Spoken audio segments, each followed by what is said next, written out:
Hi everyone. Today we're talking about one of the most important and ingenious mechanisms built directly into Bitcoin's code, the halving. It's an event that completely changes the game, and I'm explaining it all super simply, step by step, so you'll perfectly understand why it's so revolutionary. First things first, what does halving mean? It's a process that Bitcoin triggers automatically every 4 years or so, precisely every 210,000 blocks mined.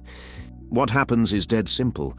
The reward miners receive for creating a new block gets cut in half. Let's take a step back. Every 10 minutes, a miner somewhere in the world solves the mathematical puzzle, creates a new block with users' transactions, and as a reward receives freshly minted Bitcoin. This is the block reward. The halving says, from now on, I'm putting half as many new Bitcoin per block. Why did Satoshi invent this? To make Bitcoin the world's only digitally scarce resource, Bitcoin has a hard limit, 21 million Bitcoin total. Thanks to the halvings, this limit will be reached around 2140. After that date, not a single new Bitcoin will ever be created. Let's look at the historical rhythm so you grasp the power. From 2009 to 2012, each block created 50 new Bitcoin, then first halving, down to 25. Then 12.5, then 6.25, and right now we're at 3.1125 Bitcoin per block for the next 4 years. Every halving is like Bitcoin suddenly becoming twice as rare. The new supply hitting the market gets cut in half, while demand, if it stays steady or grows, pushes value upward. It's basic economics. Less supply, same demand, price goes up. This shows the massive difference with our fiat currencies like dollar and euro. Those lose value every year because central banks print unlimited money. That's inflation. $100 today will buy less in 10 years.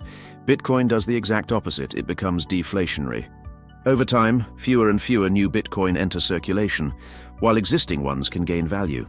The halving is one of the key mechanisms through which the Bitcoin protocol maintains this absolute scarcity. It's one of the main reasons millions of people seek out Bitcoin. They know no more can ever be printed, unlike banknotes. But what happens when we hit zero in 2140? No problem at all. Satoshi perfectly anticipated this.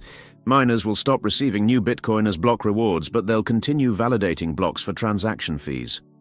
Users will pay small commissions to get their transactions confirmed quickly. That's how miners will earn their living, service fees. Just like banks make money on operations today, Satoshi's brilliant idea was to create an electronic currency unlike all others. Not one that devalues like fiat due to central bank inflation, but one that gains value over time. Why? Because it predicts steady or growing demand. Colliding with ever-dwindling supply, guaranteed by the halvings. Every halving halves the flow of new Bitcoin into the market. If demand grows, as it's done so far with more companies, countries, and people adopting it, the effect could be explosive. But careful, I say could because there's no mathematical guarantee on price. Up to today, every halving has coincided with major appreciation phases. But the future is unpredictable. Demand might stall or drop, and then price would fall, or adoption might become universal. And Bitcoin becomes the global store of value. No one knows, neither you nor I. The halving guarantees only scarcity. Value depends on how many people want to use it, both as everyday exchange currency and as digital store of value against traditional currency inflation. It's this mix of programmed scarcity and human demand that makes Bitcoin unique. The halving isn't random, it's Satoshi's digital signature in the protocol, the mechanism that keeps the 21 million promise. Got questions about the halving? Drop them in the comments below. Disclaimer and transparency. The script is original and handwritten by me. The digital avatar is my personal creation. My content is not financial advice nor investment solicitation.